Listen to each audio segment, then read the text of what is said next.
Anyhow, this went on throughout my life. I remember in the middle of the night, when I first went to bed, I would want to go to the bathroom.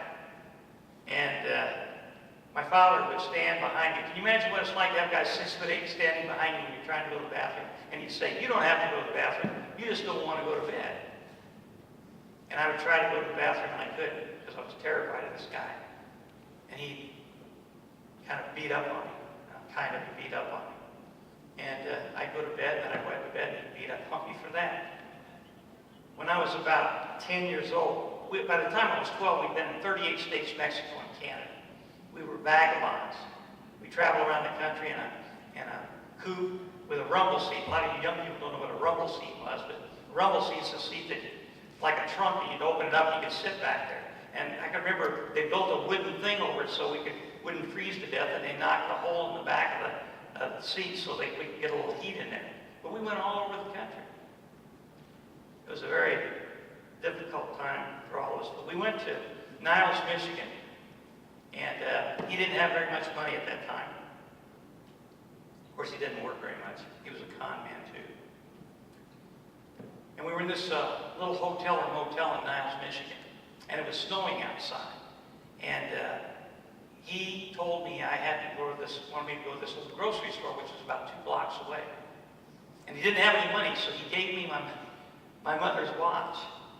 And he says, you go down there and you get this stuff on this list and give him the watch to pay for it. And I never will forget it because I went down there and I handed this guy in this little store this list. And he took me around and filled the order. It was at the checkout counter, and I handed him the watch. And he started crying. Never will forget it. He started crying. He handed me the watch back and says, don't worry about it. Don't worry about it. So I took the 2 bags of groceries, and I wasn't that big. And I started carrying them back to the motel.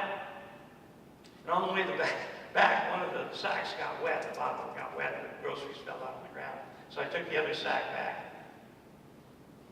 He beat the hell out of me because I dropped those groceries. That's the kind of thing that we went through.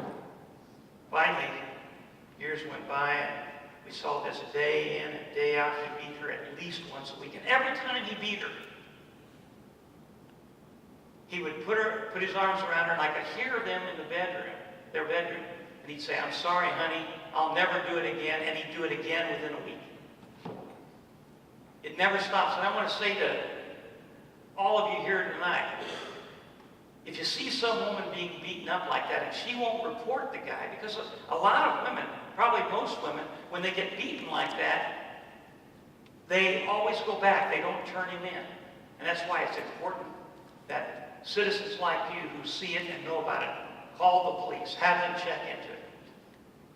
I know a woman who was down in Kentucky, and her husband was mistreating her. He put his hands around her throat and tried to choke her to death. And her brother came in and said, you got to stop this. And he turned on the brother. And he said, well, I'll call the police myself. So he dialed 911, and the police came. And the wife said, oh, I don't want him to go to jail. I don't want him to go to jail. After he choked her. And then the policeman that came in looked at her throat and saw the hand marks, and he said, he's going to go to jail. She says, I don't want him to go to jail. So he brought his partner in to see the witness, the marks on her throat. And he did go to jail. And thank goodness he did, and the woman finally got away from him. But she didn't want him to go. She went back again and again. Finally, she got away from him. Well, finally, as the years went by and we went through all this, my mother started trying to get away from him. And she couldn't. I remember one time we went to the police department about 2 o'clock in the morning, and things were different then. You've got law enforcement officers here tonight who will help you. I'm telling you, I know these guys. They will help you. But back in those days, it was different. Women were looked upon as chattels in many cases, and the men were the boss, and you did what they said. And that still goes on in some parts of the world, but thank goodness it doesn't happen in the United States anymore. But my mother took me and my brother and sister down to the police department. And I was in my pajamas, and we went in, And she went to the desk and her face was beaten. I'm telling you, half her face was just a mess. And we were standing in front of the sheriff, the sergeant that was on the desk that night. And I never will forget what he said.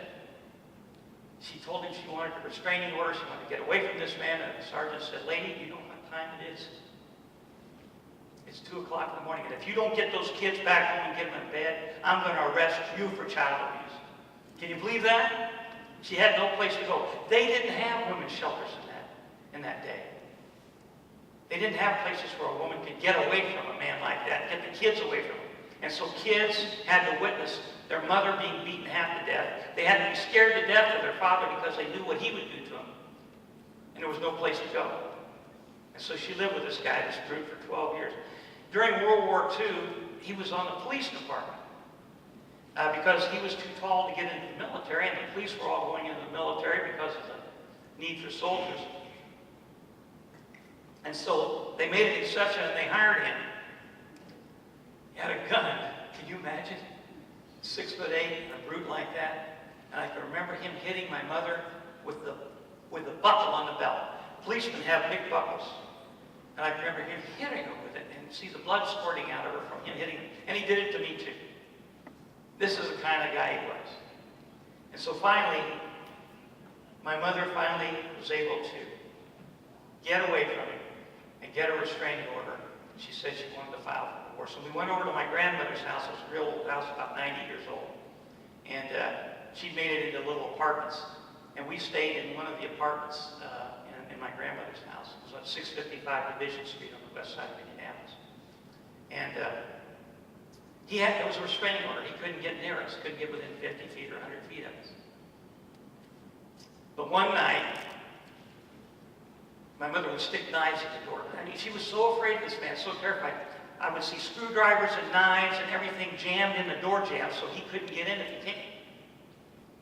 One night, he did come in. He came in through the attic and came down in the little hall between our door. And he kicked it in about 2 o'clock in the morning and had a sawed-off shotgun. And he stuck it in her face and said, "You don't come with me, I'm going to kill you and the kids." Can you imagine that? And he took my mother and he dragged her out of there. And we didn't know whether she was dead or alive for 3 or 4 days. There was an all-points bulletin that went out, Kentucky, Ohio, Indiana, Illinois, trying to find him, but nobody could find him. And after a couple of days, he was totally exhausted, and he had taken, they didn't have electric windows on cars in those days. They had a handle, he took the handles off all the windows except the one on his side. And he finally went to sleep, totally exhausted. And my mother, in her night clothes, reached across him, rolled the window down, crawled over him, and got away from him. And I believe to this day, if he'd awakened, I think he would have killed him. I really do. That's the kind of person he was. He was horrible. And to live with that, like she did for 12 years. You know, she got married at 18 years old. She didn't know. She didn't know hardly anything about it. But when you live with that for 12 years and get beaten week after week after week, and watch your kids get beaten week after week, can you imagine what she felt like when she saw what I looked like when I was 6 months old?